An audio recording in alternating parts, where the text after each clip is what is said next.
Glenn Greenwald went on CNN to discuss WikiLeaks and Trump and a variety of issues.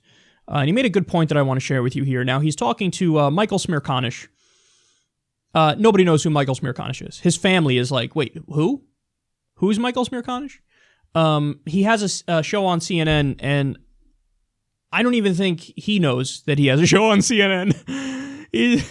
He's like one of these guys who portrays himself, I'm centrist, and I'm so reasonable, and I'm so above the fray, and CNN just, creamed themselves over him.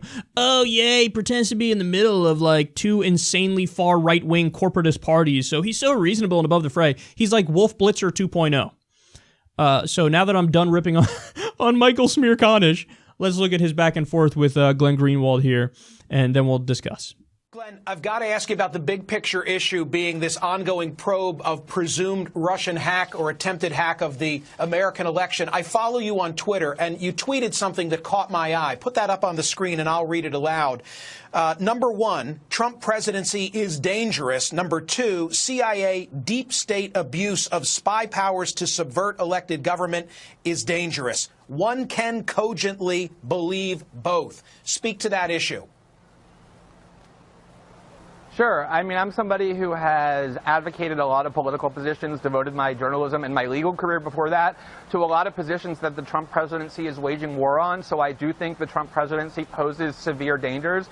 But there is also a severe danger from having these unelected but extremely powerful people who operate in the dark, who exercise permanent power in Washington, subverting the democratically elected government, which, like it or not, is the Trump presidency. There's an article in the Boston Globe today essentially calling for the generals to intervene and save us from the elected political officials as though we're Egypt.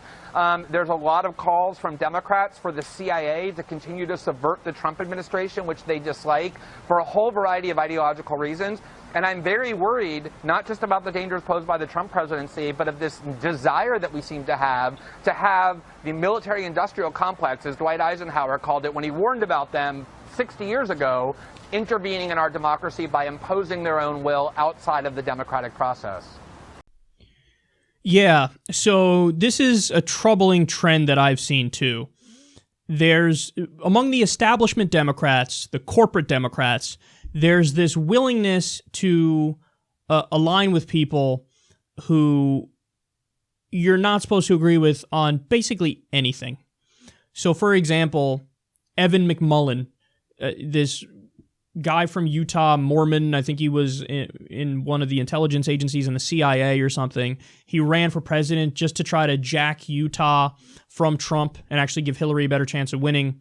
And he is right-wing across the board. I mean, he is deeply, deeply conservative, to the point where I think he even disagrees with Trump on, like, the few issues he's right about, like TPP. And, like, hey, maybe we shouldn't send all the jobs overseas. So this is a guy who's hawkish. This is a guy who's backwards on social issues. This is a guy who's wrong about virtually everything. And now you have the resistance, the establishment Democrats and the corporate Democrats, just endlessly retweeting this guy, quoting him, pushing him as some sort of, an actual expert on these things. And he's not. He's just a hack, and he's a deep right-winger. Perhaps even more concerning than Evan McMullin is David Frum.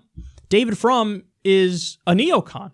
David Frum is the guy who wrote the Axis of Evil speech for George W. Bush. This is a guy who still to this day defends the Iraq War. The Iraq War was an illegal war waged on a country that didn't attack us, killed minimum hundreds of thousands of civilians. It spawned the worldwide torture regime, Guantanamo Bay.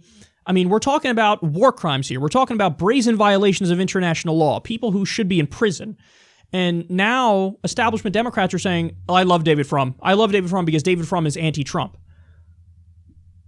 They're not being nuanced. You're not being nuanced. You're saying, I don't know, anybody who's anti-Trump, I'm with. Hey, look, Charles Manson is anti-Trump. Charles Manson, oh my God, isn't he awesome? Let's retweet him and talk about how great he is. So, and what Glenn is pointing out here is even a step beyond that, which is now you have establishment Democrats who are saying, oh man, isn't the CIA great? Like the CIA, because some elements of the CIA are anti-Trump. So now all of a sudden, anything the CIA says, where we agree, and we're going to portray them as the saviors of democracy and freedom and Western values and all these things. Meanwhile, the CIA, the most recent thing that they were in the news for in a big way, torture. Like, they're the torturers.